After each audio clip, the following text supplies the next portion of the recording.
Halo semuanya, selamat datang kembali dan selamat bergabung di HTBC Online. Sebelum kita mulai ibadah kita, mari kita berdoa. Tuhan Yesus, terima kasih untuk penyertaan-Mu dalam hidup kami. Kami mau berdoa agar Roh Kudus memenuhi hati dan pikiran kami dimanapun kami berada pada saat ini Tuhan. Terima kasih Tuhan Yesus, sebentar lagi kami akan memulai ibadah kami. Sertai kami Tuhan, dalam nama Tuhan Yesus kami berdoa dan ucap syukur. Amin. Shalom jemaat Tuhan, kita telah berkumpul di sini sebagai keluarga Allah di hadapan Allah Bapa kita untuk menaikkan pujian dan syukur kepadanya, mendengar dan menerima firman-Nya yang kudus, membawa ke hadapan-Nya pergumulan-pergumulan dunia ini, memohon pengampunan-Nya atas dosa-dosa kita, dan memohon kasih karunia-Nya, sehingga melalui putranya Yesus Kristus, kita mampu mempersembahkan diri kita untuk pelayanan-Nya. Jika kita berkata bahwa kita tidak berdosa, maka kita menipu diri kita sendiri, dan kebenaran tidak ada di dalam kita. Jika kita mengaku dosa kita, Allah adalah setia dan adil, sehingga Ia akan mengampuni dosa-dosa kita dan menyucikan kita dari segala ketidakbenaran. Marilah kita mengaku dosa-dosa kita ke hadapan Allah yang Maha Kuasa. Bersama Allah yang Maha Kuasa, Bapa Surgawi, kami telah berdosa terhadap Engkau dan terhadap sesama kami, di dalam pikiran, perkataan, dan perbuatan, melalui kelalaian, kelemahan, dan kesalahan yang disengaja. Kami sangat menyesal dan bertobat dari semua dosa kami. Demi Putramu Yesus Kristus yang telah mati untuk kami, ampunilah kami atas semua yang telah kami lakukan, dan karuniakanlah kami agar kami dapat melayani Engkau di dalam kehidupan yang baru bagi kemuliaan nama-Mu. Amin. Saudara-saudara, Allah yang Maha Kuasa yang mengampuni setiap orang yang sungguh-sungguh bertobat, mengasihani saudara, mengampuni dan melepaskan saudara dari semua dosamu, meneguhkan dan menguatkan saudara dalam segala kebaikan, dan memelihara saudara dalam kehidupan kekal melalui Yesus Kristus Tuhan kita. Amin.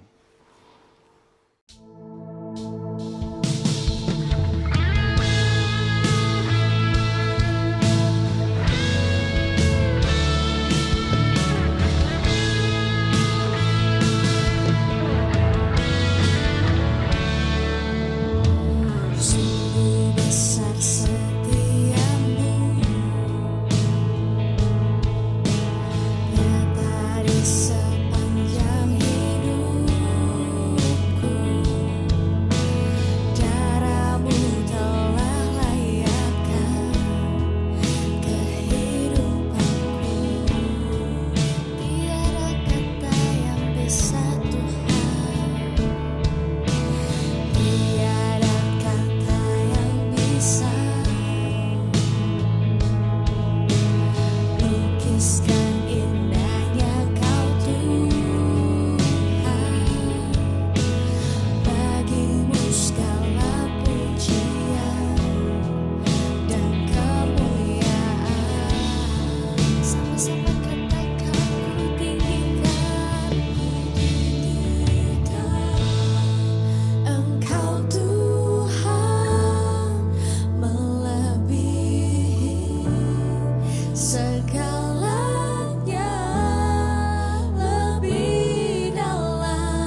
Pembacaan yang pertama terambil dari Yeremia pasalnya yang ke-38. Tetapi Sefaca bin Matan, Gedalia bin Pasyur, Yukal bin Selemya, dan Pasyur bin Malkia mendengar perkataan yang tidak henti-henti diucapkan oleh Yeremia kepada segenap orang banyak itu. Beginilah firman Tuhan, siapa yang tinggal di kota ini akan mati karena pedang, karena kelaparan dan karena penyakit sampar.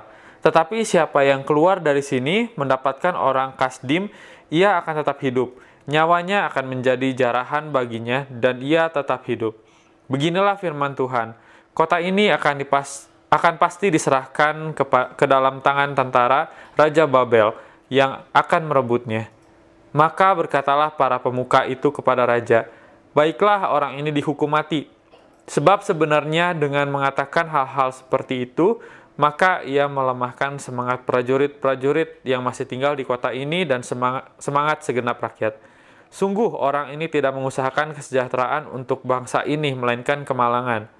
Raja Zedekia menjawab, baiklah, ia ada dalam kuasamu, sebab raja tidak dapat berbuat apa-apa menentang kamu. Maka mereka mengambil Yeremia dan memasukkannya ke dalam perigi milik Pangeran Malkia yang ada di pelataran penjagaan itu. Mereka menurunkan Yeremia dengan tali.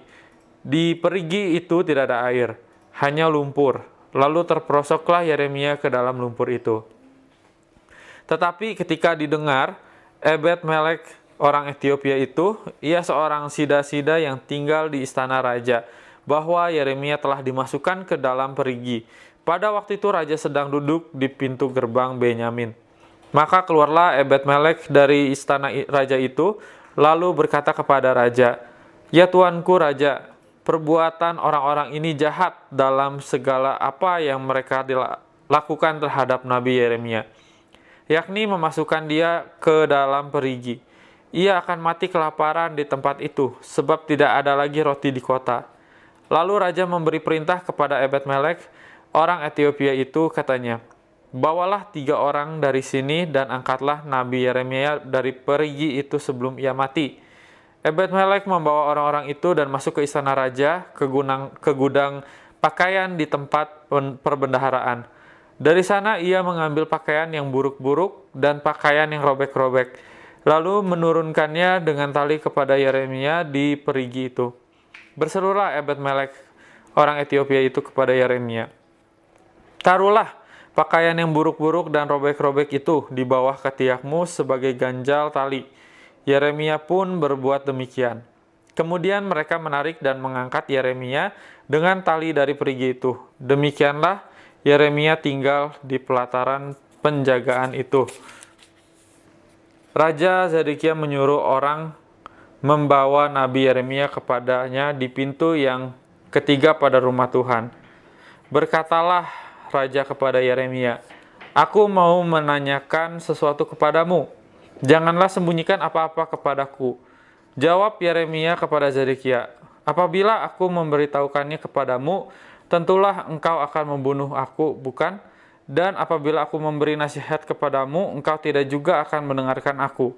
Lalu bersumpahlah Raja Zedekia dengan diam-diam kepada Yeremia, katanya, demi Tuhan yang hidup yang telah memberi nyawa ini kepada kita, aku tidak akan membunuh engkau dan tidak akan menyerahkan engkau ke dalam tangan orang-orang yang berusaha mencabut nyawamu itu.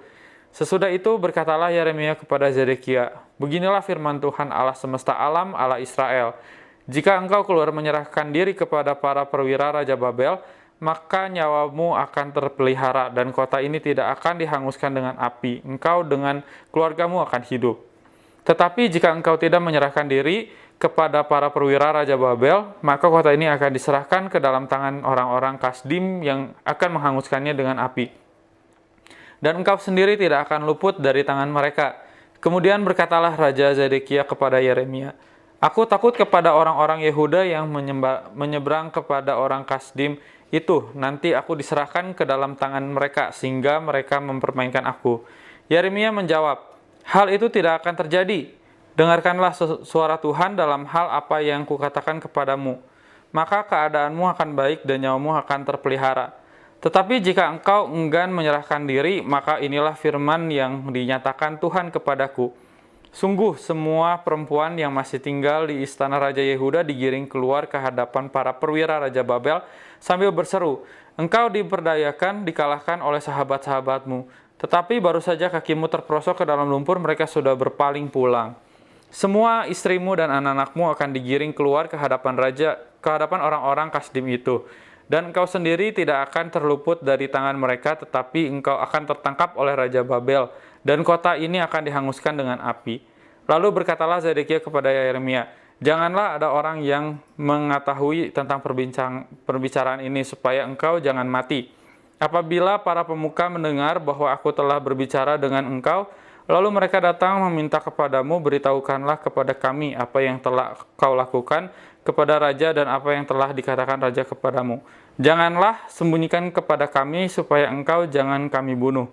Maka haruslah kau katakan kepada mereka, aku menyampaikan permohonanku ke hadapan raja supaya aku jangan dikembalikannya ke rumah Yonatan untuk mati di sana. Memang semua pemuka itu datang bertanya kepada Yeremia. Tetapi ia memberi jawab kepada mereka tepat seperti segala yang diperintahkan raja. Maka mereka membiarkan dia, sebab sesuatu pun dari pembicaraan itu tidak ada yang diketahui siapapun. Demikianlah Yeremia tinggal di pelataran penjagaan itu sampai kepada hari Yerusalem direbut. Demikianlah firman Tuhan. Pembacaan yang kedua terambil dari kitab Filipi 1 ayat 1 sampai 26. Dari Paulus dan Timotius, hamba-hamba Kristus Yesus, kepada semua orang kudus dalam Kristus Yesus di Filipi, dengan para penilik jemaat dan diakan. 2. Kasih karunia dan damai sejahtera dari Allah Bapa kita dan dari Tuhan Yesus Kristus menyertai kamu. 3. Aku mengucap syukur kepada Allahku setiap kali aku mengingat kamu. Dan setiap kali aku berdoa untuk kamu semua, aku selalu berdoa dengan sukacita. Aku mengucap syukur kepada Allahku karena persekutuanmu dalam berita Injil mulai dari hari pertama sampai sekarang ini. Akan hal ini aku yakin sepenuhnya, yaitu Ia yang memulai pekerjaan yang baik di antara kamu akan meneruskannya sampai pada akhirnya pada hari Kristus Yesus. Memang sudahlah sepatutnya aku berpikir demikian akan kamu semua, sebab kamu ada di dalam hatiku oleh karena kamu semua turut mendapat bagian dalam kasih karunia yang diberikan kepadaku, baik pada waktu aku dipenjarakan maupun pada waktu aku membela dan meneguhkan berita Injil. Sebab Allah adalah saksiku betapa aku dengan kasih mesra Kristus Yesus merindukan kamu sekalian. Dan inilah doaku, semoga kasihmu makin melimpah dalam pengetahuan yang benar dan dalam segala macam pengertian, sehingga kamu dapat memilih apa yang baik, supaya kamu suci dan tak bercacat menjelang hari Kristus, penuh dengan buah kebenaran yang dikerjakan oleh Yesus Kristus untuk memuliakan dan memuji Allah. Aku menghendaki saudara-saudara supaya kamu tahu bahwa apa yang terjadi atasku ini justru telah menyebabkan kemajuan Injil, sehingga telah jelas bagi seluruh istana dan semua orang lain bahwa aku dipenjarakan karena Kristus. Dan kebanyakan saudara dan dalam Tuhan telah beroleh kepercayaan karena pemenjaraanku untuk bertambah berani berkata-kata tentang firman Allah dengan tidak takut. Ada orang yang memberitakan Kristus karena dengki dan perselisihan, tetapi ada pula yang memberitakannya dengan maksud baik. Mereka ini memberitakan Kristus karena kasih, sebab mereka tahu bahwa aku ada di sini untuk membela Injil. Tetapi yang lain karena kepentingan sendiri dan dengan maksud yang tidak ikhlas, sangkanya dengan demikian mereka memperberat bebanku di dalam penjara. Tetapi tidak mengapa, sebab bagaimanapun juga Kristus diberitakan baik dengan maksud palsu maupun dengan jujur. Tentang hal itu aku bersukacita, dan aku akan tetap bersukacita, karena aku tahu bahwa kesudahan semuanya ini ialah keselamatanku oleh doamu dan pertolongan Roh Yesus Kristus. Sebab yang sangat kurindukan dan kuharapkan ialah bahwa aku dalam segala hal tidak akan beroleh malu, melainkan seperti sedia kala.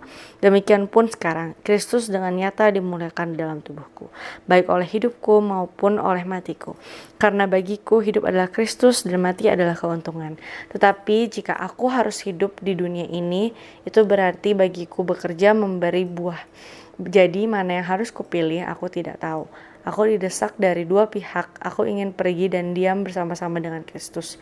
Itu memang jauh lebih baik, tetapi lebih perlu untuk tinggal di dunia ini karena kamu. Dan dalam keyakinan ini tahulah aku akan tinggal dan akan bersama-sama lagi dengan kamu sekalian supaya kamu makin maju dan bersuka cita dalam iman. Sehingga kemegahanmu dalam Kristus Yesus semakin bertambah karena aku apabila aku kembali kepada kamu. Demikianlah firman Tuhan. Syukur pada Allah. Saudara-saudara, sebelum kita mendengarkan renungan firman Tuhan pada hari ini, mari kita berdoa mohon pimpinan Tuhan. Ya Roh Kudus, ya Tuhan kami, terangi hati kami agar kami dapat mendengarkan firman-Mu. Amin. Baik, saudara-saudara sekalian, pada saat-saat ini kita berada pada masa yang disebut dengan Lent atau masa sengsara, atau ada juga yang menyebutnya dengan masa Prapaskah. Nah, masa Prapaskah ini ditandai dengan atau dimulai dengan hari Rabu Abu. Itu permulaan untuk berpuasa selama 40 hari ke depan sampai dengan Paskah, atau yang lebih dikenal dengan Ash Wednesday. Lalu pada masa-masa itu, masa 40 hari itu,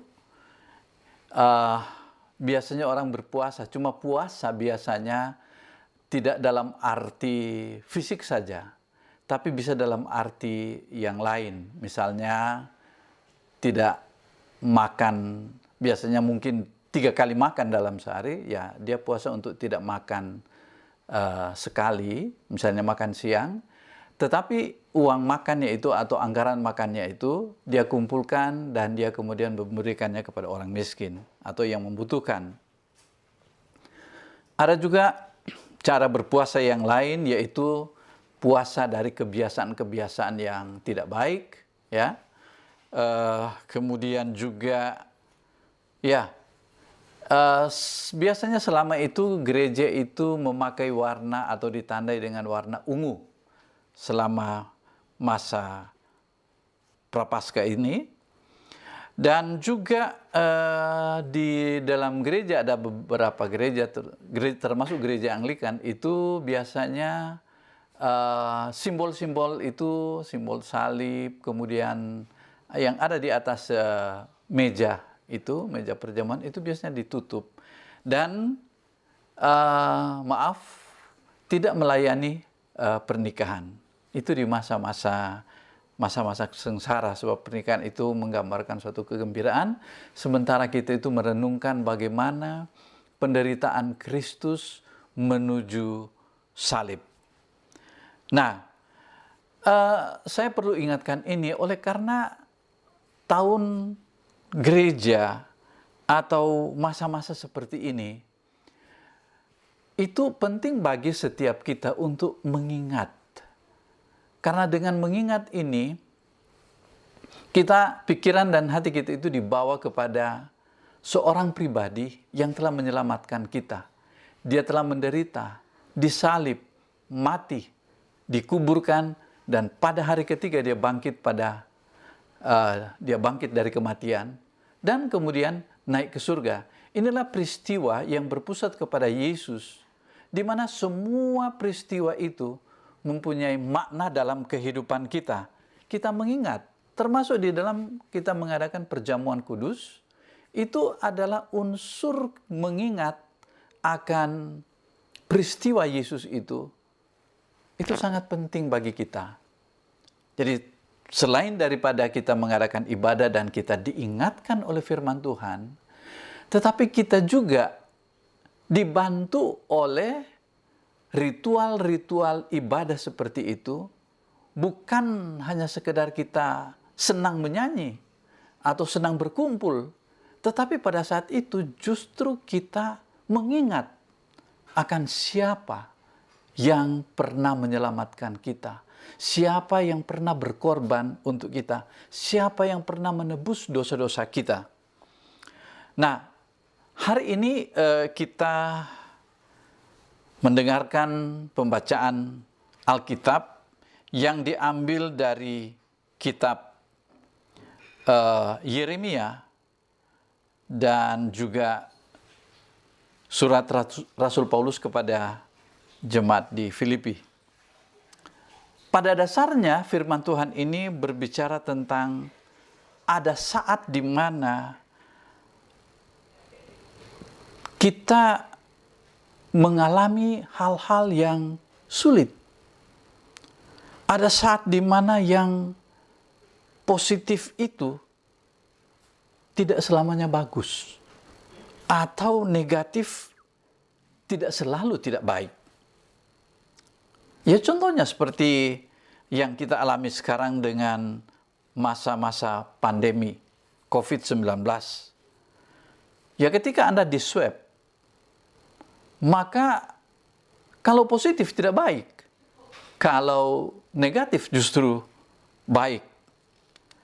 Dan ada saat di mana optimis itu tidak selamanya baik dan pesimis tidak selalu tidak baik. Jadi ukuran-ukuran manusia tersebut itu telah mempengaruhi pikiran kita.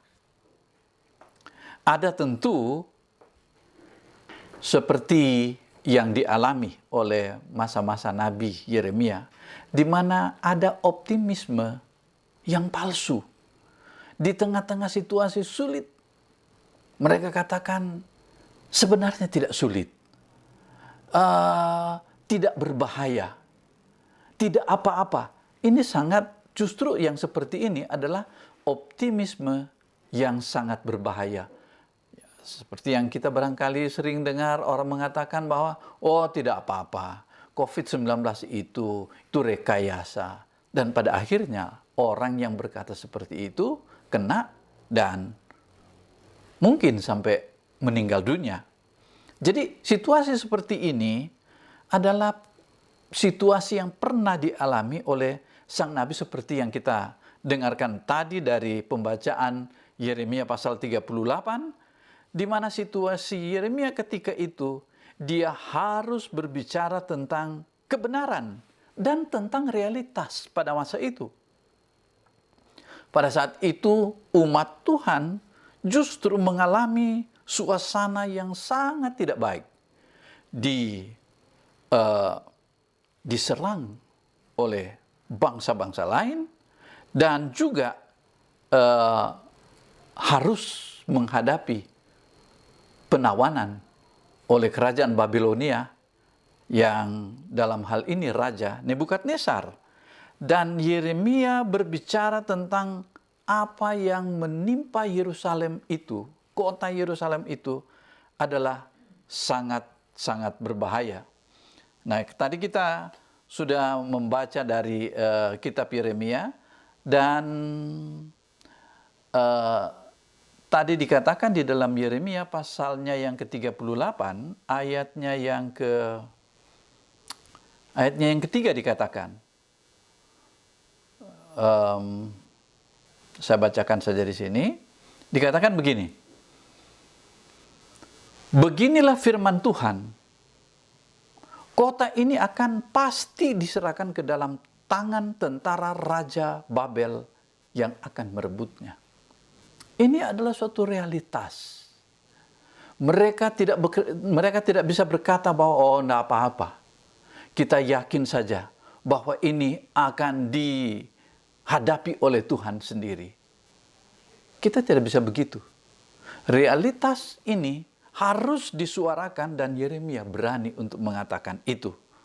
Dan dia pada akhirnya para pemuka itu kemudian memarahi dia dan mengusulkan kepada Raja Zedekia untuk ditangkap dan dipenjarakan. Karena apa?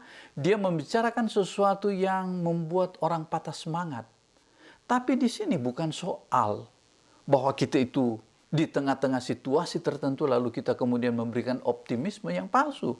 Realitasnya seperti kita hadapi sekarang, COVID-19 ini sangat menular dan sangat mematikan. Dan kita tidak boleh mengatakan bahwa ini tidak apa-apa.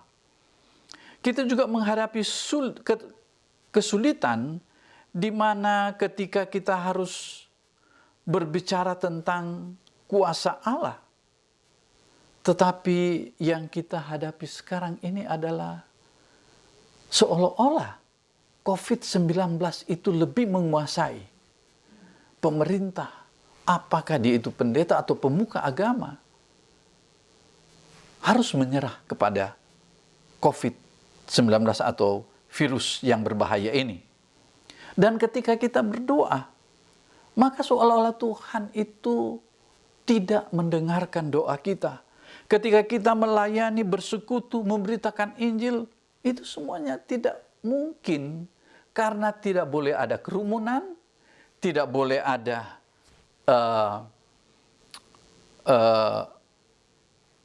persekutuan, kumpul-kumpul, dan itu adalah suatu kebiasaan yang kita sudah laksanakan bertahun-tahun lamanya.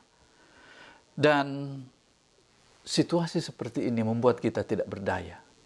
Dan dari pembacaan Alkitab tadi yang kita dengarkan dari Yeremia pasal 38, itu jelas sekali umat Tuhan tidak berdaya dengan kekuasaan-kekuasaan yang ada di sekitarnya. Nah, lalu kita berdoa. Tapi doa pun seolah-olah Tuhan berdiam diri. Kematian sangat dekat dengan kita. Dan suasana yang seperti ini adalah suasana apakah itu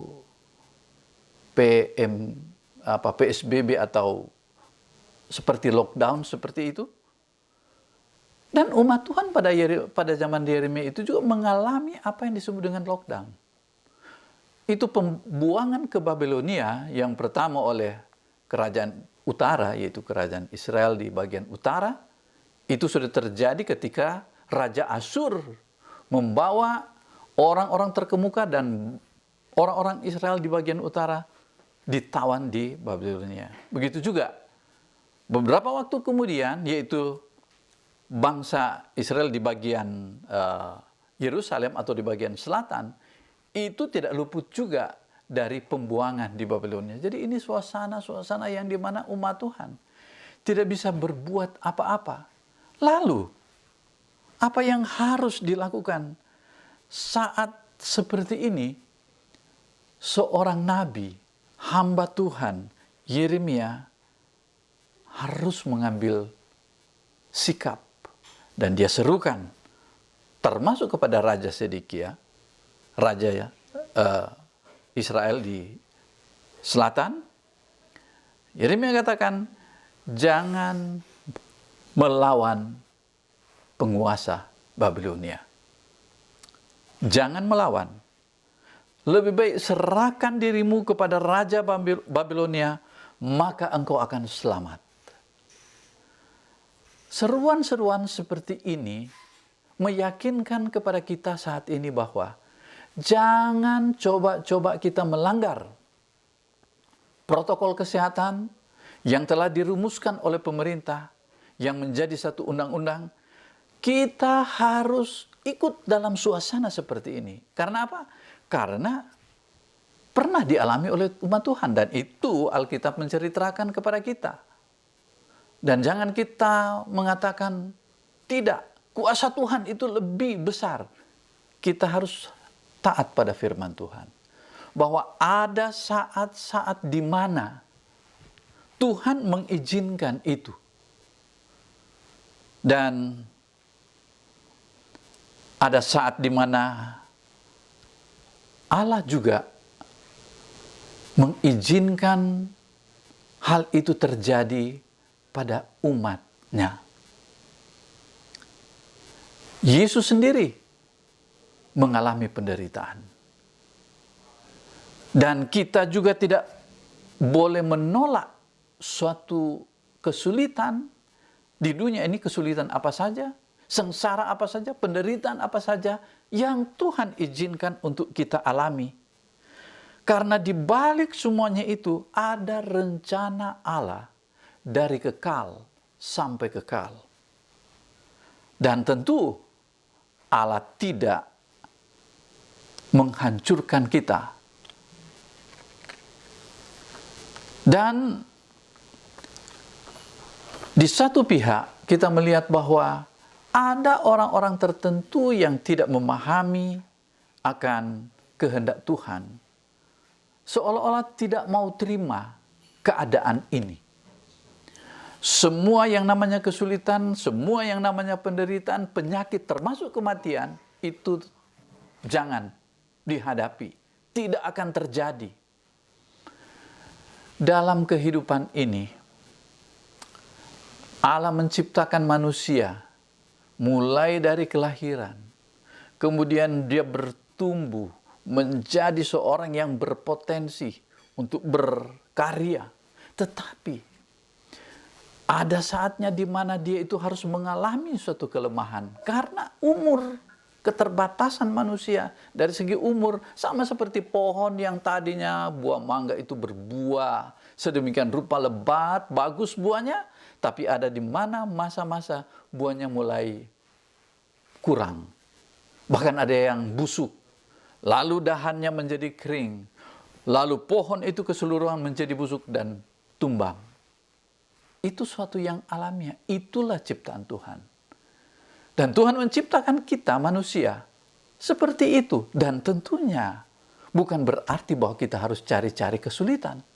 Cari-cari penyakit. Kita harus bertanggung jawab untuk kesehatan yang Tuhan berikan kepada kita. Kita harus menjaga diri kita dan keluarga kita supaya kita itu hidup sehat, makan sehat, minum obat, mencuci tangan, jaga jarak, memakai masker. Saya tidak pakai masker karena ada di ruangan sendiri, tapi kalau saya keluar ke sana saya harus pakai masker. Dan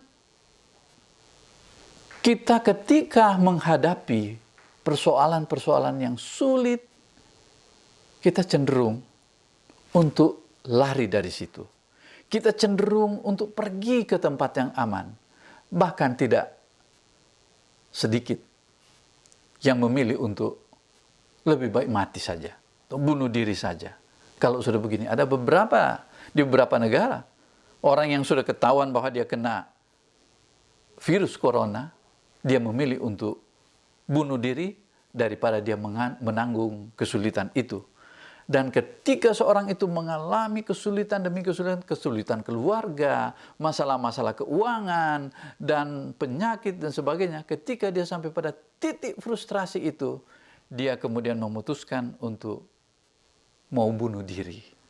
Dia sudah mencapai tingkat depresi yang sangat tinggi, dan itu ditandai dengan keinginan untuk bunuh diri. Tetapi rupanya, bukan itulah yang menjadi sikap kita sebagai orang percaya. Sikap kita ialah seperti yang dikatakan di dalam Filipi pasal 1 yang juga dibacakan tadi. Filipi pasal 1 ayatnya yang ke-29 dikatakan begini. Sebab kepada kamu dikaruniakan, bukan saja untuk percaya kepada Kristus, melainkan juga untuk menderita untuk Dia. Jadi, masa-masa ini adalah masa-masa kita merenungkan bahwa Kristus pun pernah menderita. Dan di saat ketika kita mengalami, kita sudah berdoa, kita sudah berpuasa, kita sudah berseru kepada Tuhan. Tetapi virus tidak juga pergi, malah virus varian baru malah masuk, lebih berbahaya. Di saat seperti itu kita harus kembali kepada firman Tuhan. Bahwa saat ini adalah saat bagi kita untuk melihat kepada Tuhan. Menerima semua situasi yang Tuhan izinkan. Dan situasi seperti itu adalah kesulitan ekonomi. Situasi sulit itu adalah ketika kita di lockdown. Kita tidak bisa kemana-mana. Rekreasi terbatas, bersekutu terbatas. acara-acara lain, acara-acara kekeluargaan yang begitu dekat dengan budaya kita, terbatas. Tapi kalau itu yang terjadi, maka kita kembali kepada kebenaran firman Tuhan, bahwa keadaan seperti ini adalah karunia dari Tuhan. Artinya Tuhan izinkan. Paulus juga sebetulnya dia ingin untuk lari dari penderitaan ini. Namun Paulus katakan bahwa biarlah aku ada di dunia ini, menderita bersama dengan kamu, supaya aku dapat memberitakan Injil dan kamu diselamatkan.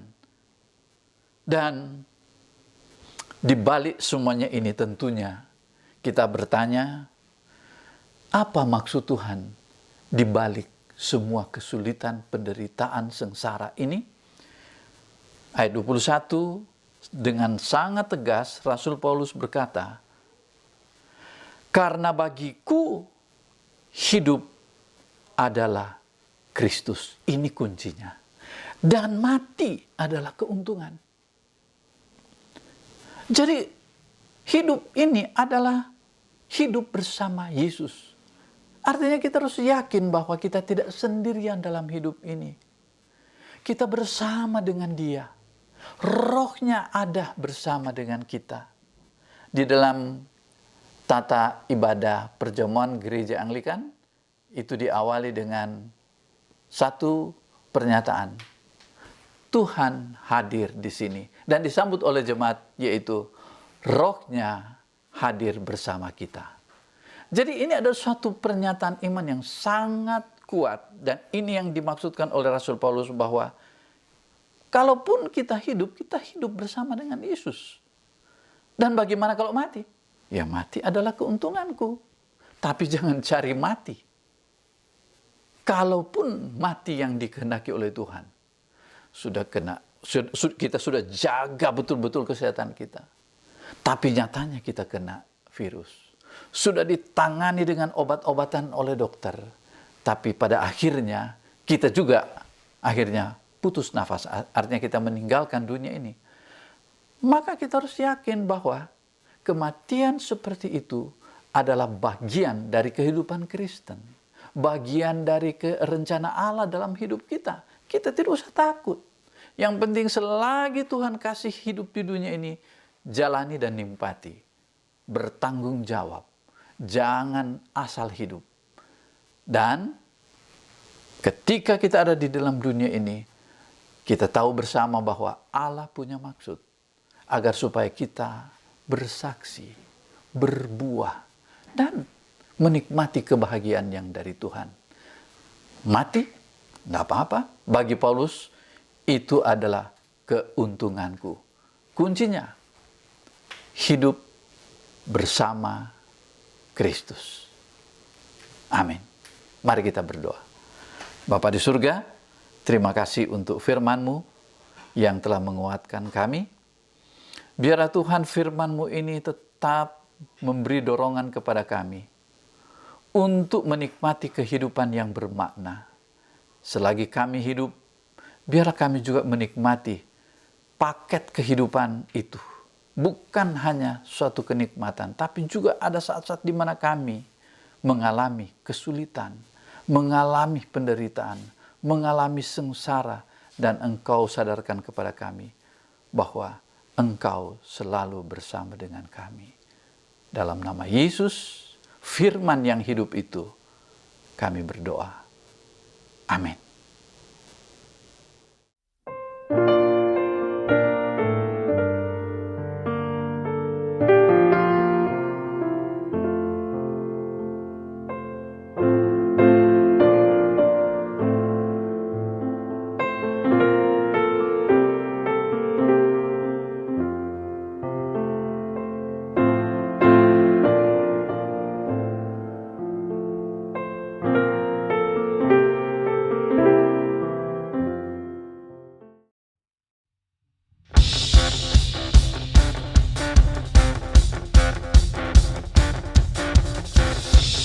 Mari sama-sama kita memuji Tuhan. Mari kita angkat pujian dengan-Mu Tuhan.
Saudara-saudara, mari kita arahkan hati kita kepada Tuhan dan kita menerima akan berkat-Nya. Kasih karunia Tuhan kita Yesus Kristus dan kasih Allah dan persekutuan Roh Kudus menyertai saudara sekalian senantiasa. Amin. Terima kasih telah bergabung bersama Ibadah Online. Untuk melihat video-video sebelumnya, bisa langsung saja cek di YouTube kami HTBC Church. Dan untuk info lebih lanjut, silahkan kunjungi di web kami di www.holytrinitybandung.com. Sampai jumpa!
Everything.